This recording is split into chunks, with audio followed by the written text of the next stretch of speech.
Pozdravljeni. Po koncu prvega tedna zimskih testiranj za letošnjo sezono svetovnega prvenstva Formule 1 bi lahko podali naše prve ocene okrog tega, kaj so ekipe sploh pokazale.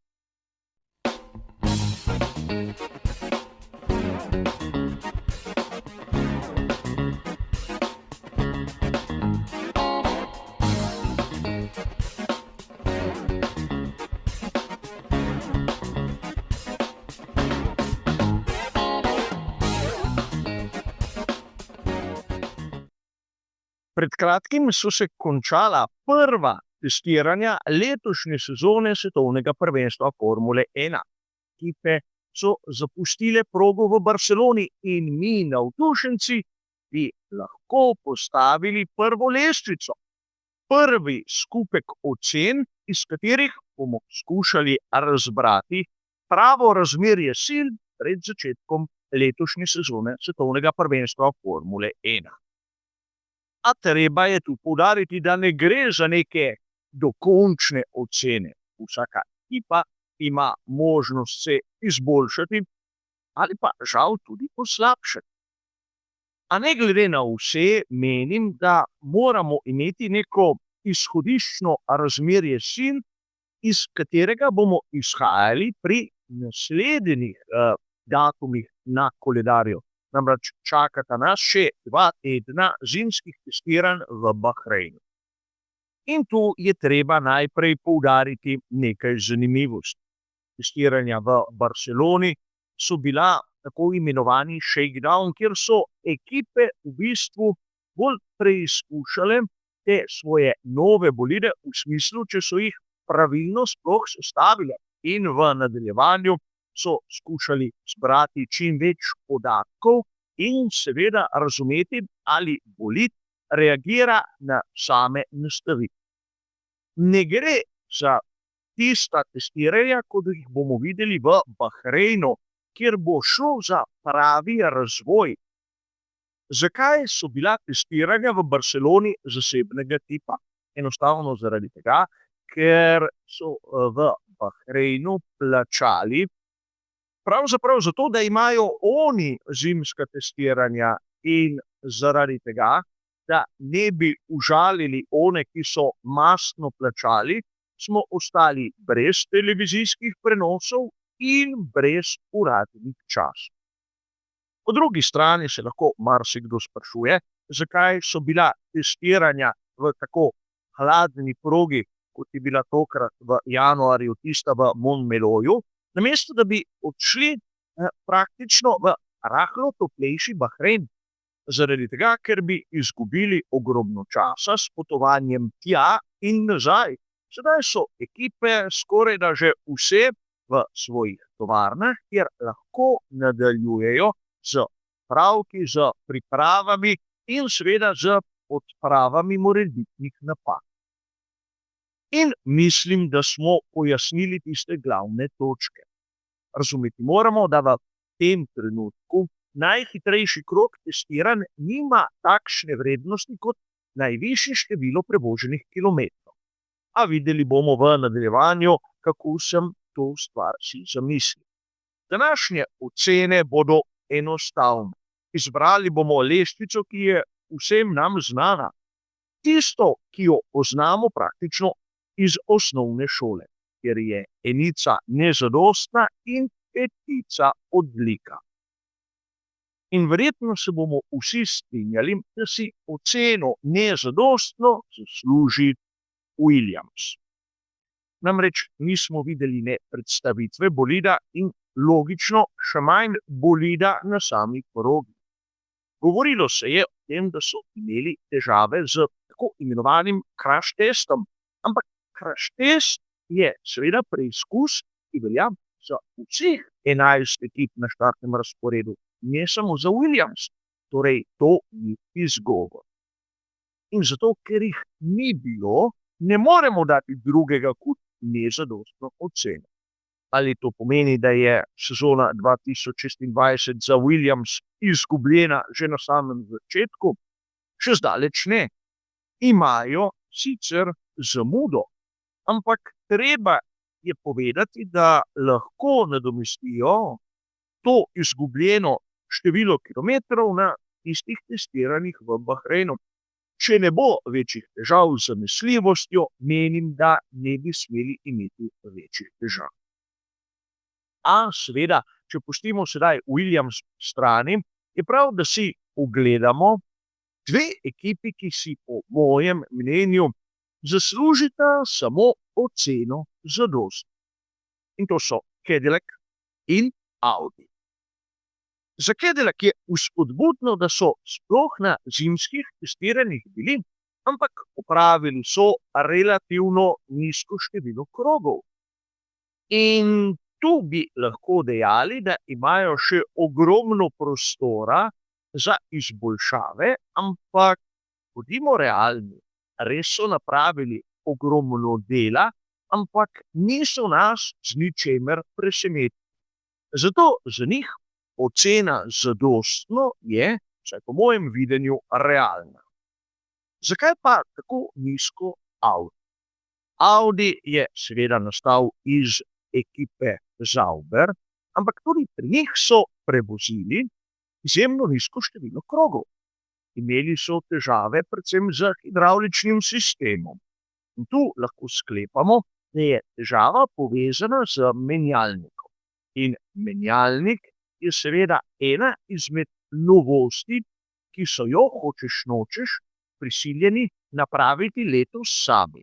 Predtem so menjalnik kupovali pri Ferrariju, ampak potrebno bo postoriti še marsikaj, da se bo prvič dvignila njihova zanesljivost in nato bomo videli, ali so zanimivi tudi njihovi časi na krog. Ampak podobno kot pri Cadillacu, več kot zadostno se jim ne upam dati.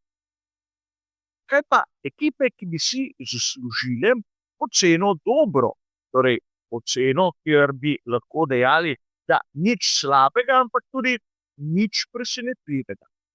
Tu bomo videli 3 ekipe, torej ekipo Alpine, ekipo Haas ter Racing Bulls.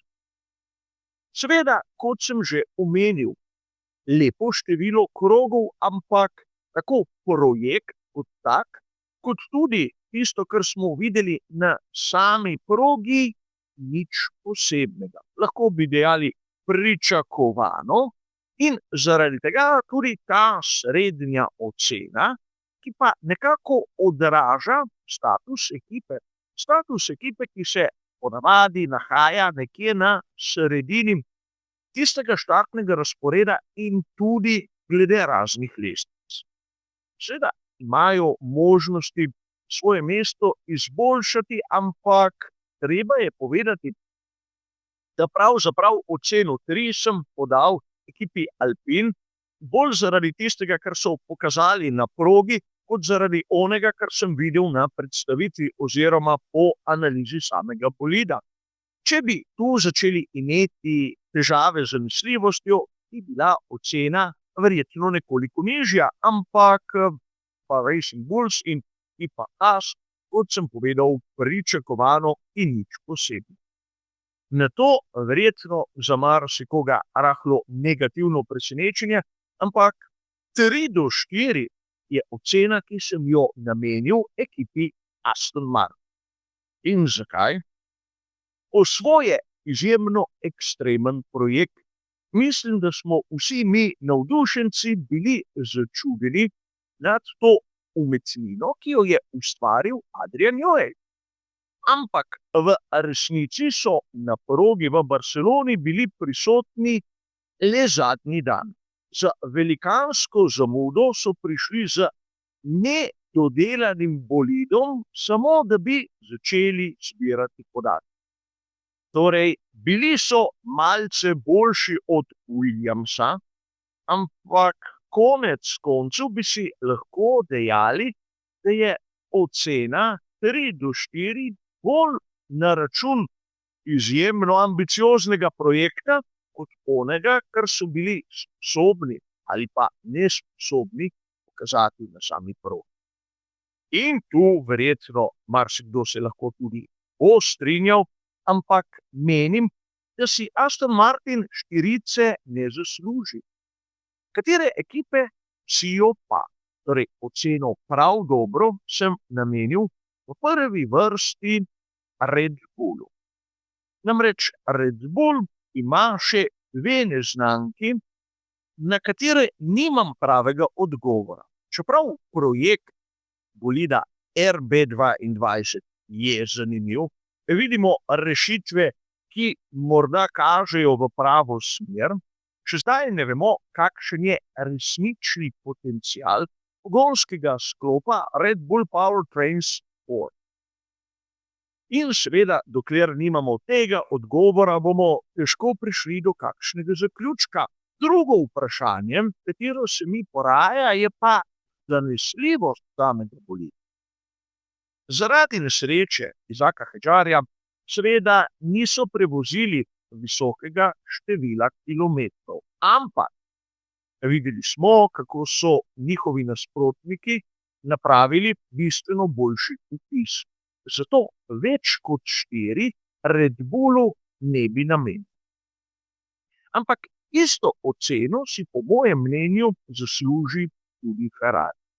Prvič se pomišljaj 26 kot bolid ne kaže nekaterih ekstremnih rešitev, ki smo jih videli pri mnogih drugih. In ne govorim samo o Aston Martinu, govorim o McLarenu, govorim o Mercedesu.